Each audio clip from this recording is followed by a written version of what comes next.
कैसे आप सभी। मैं प्रीति आप सभी का स्वागत करती हूँ आपके अपने YouTube चैनल स्टडी पॉइंट पे। तो दोस्तों उम्मीद करती होंगी कि आप अपना और अपनी फैमिली का अच्छे से ध्यान रखते होंगे। तो आज के इस नई वीडियो में जानने वाले हैं बहुत ही इंपॉर्टेंट बात, क्योंकि आज के इस वीडियो में हम जानेंगे previous year question class 10th biology. जी हाँ, बायोलॉजी के कुछ ऐसे क्वेश्चन लेकर आए हूँ जो प्रीवियस ईयर यानी कि 2023 में पूछे गए थे। तो अगर आप क्लास 10th का एग्जाम देने जा रहे होंगे, देंगे, या आपके फ्रेंड सर्कल में, आपके घर में, आपके भाई बहन में कोई भी हो, तो ये वीडियो उस तक शेयर कीजिएगा, ताकि अगर उसने ये वीडियो अभी ना देखा हो, ये क्वेश्चन ना देखा हो, तो वो क्वेश्चन अटेम्प्ट करे, एक बार देखे, एक बार पढ़े, एक बार जाने, और अगर इस बार के एग्जाम में आए तो कुछ लिख के भी आए। तो चलिए बात करते हैं प्रीवियस ईयर क्वेश्चन यानी कि PYQ class 10th biology question. सबसे पहला क्वेश्चन यहाँ पे मिलता है कि name the parts of flower, bisexual flower that are not directly involved in reproduction। यानी कि मैं पहले ये बता दूं कि यहाँ पे मैंने कुछ क्वेश्चन रखा है, ये पूरे क्वेश्चन को आज हम इसी वीडियो में कंप्लीट करने वाले हैं। तो कुछ 5 से 6 क्वेश्चन है और ये क्वेश्चन का आंसर आपको जानना बहुत जरूरी है, क्योंकि ये रिपीटेड क्वेश्चन है। ठीक है, तो पहला क्वेश्चन यही था कि उस फ्लावर के वो पार्ट्स के नाम बताइए जो डायरेक्ट रिप्रोडक्शन में हेल्प नहीं कराते हैं। तो एक्सप्लेनेशन के साथ हम देखते रहेंगे। ठीक है, दूसरा क्वेश्चन है differentiated between self pollination and cross pollination, list and two significance of pollination. यानी कि पॉलिनेशन के बारे में आपने पढ़ा होगा, है ना, पढ़ा होगा ना आप लोगों ने, हाउ डू ऑर्गेनिज्म रिप्रोड्यूस वाले चैप्टर्स में। What is the fate of ovule and ovary after fertilization in a flower. क्या होता है ओवरी का जब फर्टिलाइजेशन हो जाता है। Name the part of the human excretory system. ठीक है, ह्यूमन एक्सक्रीटरी सिस्टम का पार्ट और जो नेफ्रॉन होता है उसका स्ट्रक्चर एंड फंक्शन के बारे में। पांचवा क्वेश्चन है different between the sexual and asexual reproduction के बारे में हम जानेंगे। और लास्ट क्वेश्चन है कि what is heredity, who is the father of heredity. इतने क्वेश्चन को हम एक ही वीडियो में कंप्लीट करने वाले हैं गाइस। तो अगर आप लोगों ने ये वीडियो नहीं देखा तो शायद आपका कहीं ना कहीं नुकसान होने वाला है, नहीं तो क्लास 10th वाले जो भी हैं आप जरूर इस वीडियो को देख के ही जाए। तो चलिए शुरू करते हैं, सबसे पहले क्वेश्चन से स्टार्ट करते हैं। ठीक है, एक एक करके हम सारे क्वेश्चन अटेम्प्ट करने वाले हैं। तो सबसे पहला क्वेश्चन आपका क्या था? सबसे पहला क्वेश्चन आपका यही तो था ना, name the parts of a bisexual flower that are not directly involve in the reproduction. यानी कि उसके पार्ट बताने तो जो डायरेक्टली इन्वॉल्व नहीं होते रिप्रोडक्शन में। तो फ्लावर के बारे में आप लोगों ने तो पढ़ा ही होगा, अरे अभी नहीं पढ़ा होगा तो कब पढ़ा होगा। फ्लावर के बारे में पढ़ा था, तो उसमें क्या बताया गया था? उसमें बताया गया था ना कि फ्लावर में जो पार्ट होता है सबसे पहले सेपल्स, पेटल्स, उसके बाद स्टामेन जिसको एंड्रोसियम के नाम से भी जानते हैं, गाइनोसियम जिसे हम पिस्टिल के नाम से जानते हैं। पढ़ा है कि नहीं पढ़ा है? अगर मैं छोटा सा फ्लावर बनाऊं, कहाँ बनाऊं, यहाँ पे बनाती हूँ। अगर मैं छोटा सा फ्लावर बनाऊं तो जो फ्लावर में सेंटर पार्ट कहलाता था वही तो गाइनोसियम कहलाता था। ये क्या था? गाइनोसियम था। गाइनोसियम से ही जो एंड्रोसियम बाहर निकले थे। जो एंड्रोसियम जो होता है male part of the flower होता है and gynoecium is the female part of the flower. Okay, ये भी हो गया। उसके बाद जो पंखुड़ियां होती है ना, जो पंखुड़ियां जिन्हें हम बोलते हैं, पंखुड़ियों को ही हम पेटल्स बोलते हैं। क्या बोलते हैं? पेटल्स बोलते हैं। और इन पंखुड़ियों के नीचे green green leafy like structure, green छोटे छोटे पत्ती जैसे स्ट्रक्चर आप देखे होंगे, गुलाब को फूल देखे होंगे, अड़हुल का देखे होंगे जिसे गुड़हल बोलते हैं, तो आपको उसमें ग्रीन लीफी लाइक स्ट्रक्चर होगा। वो होता है आपका, क्या होता है? वो सेपल होता है। और जो आपको पंखुड़ियां देखने की मिलती हैं वो होते हैं पेटल्स। तो ये 4 पार्ट होता है फ्लावर का। कौन कौन सा होता है मैम? एंड्रोसियम हो गया जिसे हम स्टामेन के नाम से जानते हैं, male part of the flower के नाम से जानते हैं। गाइनोसियम हो गया जिसे हम गाइनोसियम के नाम से जानते हैं, पिस्टिल के नाम से जानते हैं। उसी तरह सेपल्स और पेटल्स, यानी कि 4 पार्ट हो गया। अब सुनिए, अगर कोई कहे यानी कि क्वेश्चन ये रहता कि कौन सा पार्ट जो होता है रिप्रोडक्शन में हेल्प कराता है, तो वहां पे आंसर क्या आ जाएगा? स्टामेन आ जाएगा और पिस्टिल आ जाएगा, यानी कि male part of the flower and the female part of the flower. तो एंथर जो स्टामेन होता है उसके 2 पार्ट होते हैं। ये वाला जो है ना, ये वाला पार्ट जिस हम एंथर बोल रहे हैं, सॉरी स्टामेन बोल रहे हैं, इसके 2 पार्ट। जो ऊपर वाला पार्ट होता है उसे हम एंथर बोलते हैं मैम, और एंथर जिससे अटैच होता है उसे हम फिलामेंट के नाम से जानते हैं। ओके, तो ये होता है आपका male part of the flower. और जो सेंटर में मैंने बनाया, सबसे पहले जो इस तरीके से सेंटर में मैंने बनाया, ये होता है female part of the flower. और इसके 3 पार्ट होते हैं जी। एक होता है स्टिग्मा, सबसे ऊपर भाग स्टिग्मा, दूसरा होता है स्टाइल, और थर्ड वन होता है ओवरी। ये आपको पोलिनेशन वाला क्वेश्चन है ना, उसमें बताऊंगी और भी अच्छे तरीके से। तो ये पार्ट तो पूछा गया है कि कौन सा पार्ट इन्वॉल्व नहीं होता है रिप्रोडक्शन में। तो कौन सा नहीं होता है? एक तो पंखुड़ियां और एक तो सेपल्स। यानी कि आंसर यहाँ पे लिखा है, ध्यान से देखिएगा, इतना ही आपको लिखना है। The sepals and the petals are the part of a flower that are not directly involved in reproduction। यानी कि मैम जो सेपल्स होता है ना और जो पेटल्स होता है ये रिप्रोडक्शन में डायरेक्टली इन्वॉल्व नहीं होते हैं। याद हुआ कि नहीं हुआ? फ्लावर के कितने पार्ट? फ्लावर के 4 पार्ट। कौन कौन से मैम? एक हो गया मैम स्टामेन हो गया, एक हो गया पिस्टिल, एक हो गया आपका सेपल्स, एक हो गया पेटल्स। 4 पार्ट हो गए, जिसमें से स्टामेन एंड पिस्टिल जो होते हैं वो इन्वॉल्व होते हैं रिप्रोडक्शन में। जो सेपल्स और पेटल्स थे वो इन्वॉल्व नहीं होते डायरेक्टली इन द रिप्रोडक्शन। तो ठीक है, आपको आंसर मिल गया। तो मैम ये सेपल्स पेटल्स का वर्क क्या है? तो सेपल्स एंड पेटल्स जो पॉलिनेटर होते हैं ना, यानी कि जो भौरे वगैरह होते हैं उनको अट्रैक्ट कराने में हेल्प करता है। साथ ही साथ सेपल्स जो होता है वो क्या कहते हैं, जो कलियां होती है, बर्ड्स होते हैं, उनको प्रोटेक्ट करता है। साथ ही साथ हम सेपल और पेटल को एक और नाम से जानते हैं मैम। सेपल्स को बोला जाता है कैलिक्स बोला जाता है। क्या बोला जाता है? कैलिक्स बोला जाता है। और पेटल्स को क्या बोला जाता है? कोरोला बोला जाता है।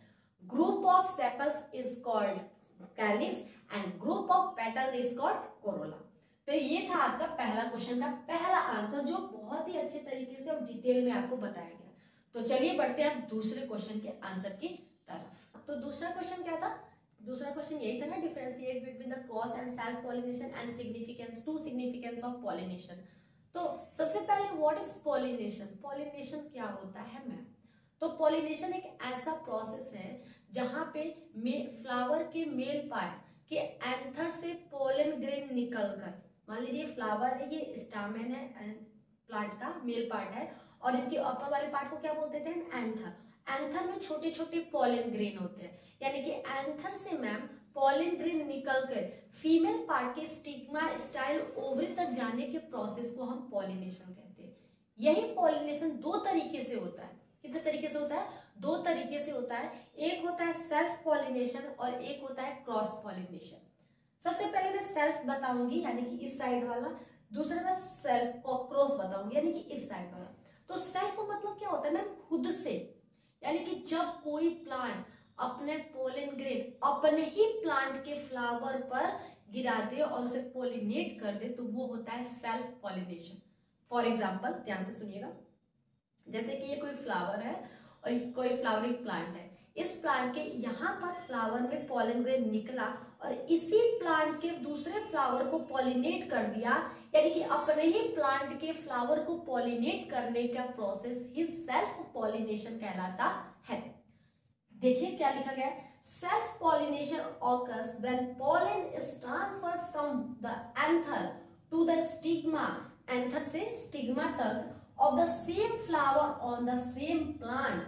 जब मैम एंथर से पोलन ग्रेन निकलकर उसी प्लांट के स्टिग्मा में एंट्री करता है, तो वो होता है सेल्फ पॉलिनेशन।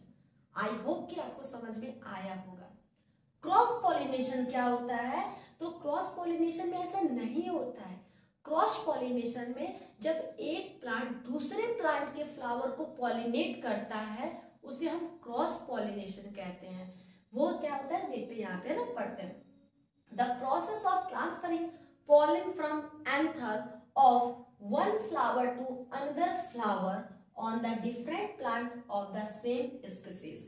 क्या बोला मैंने कि जब कोई प्लांट अपने फ्लावर का एंथर, जो एंथर से पोलन ग्रेन निकलता है, उस पोलन ग्रेन को इस प्लांट पे ना छिड़क के दूसरे प्लांट पे, यानी कि जो सेम स्पीसीज वाला होगा, दूसरे प्लांट के फ्लावर पे क्या होता है, जब पॉलिनेशन होता है तो वो होता है क्रॉस पॉलिनेशन।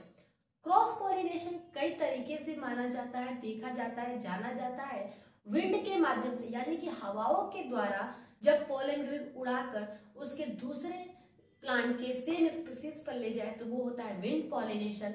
इंसेक्ट पॉलिनेशन होता है, यानी कि इंसेक्ट के माध्यम से जो पॉलिनेशन होता है, वाटर पॉलिनेशन होता है। जी हाँ, तो ये जो पॉलिनेशन होते हैं आपको देखने को मिलते हैं क्रॉस पॉलिनेशन में।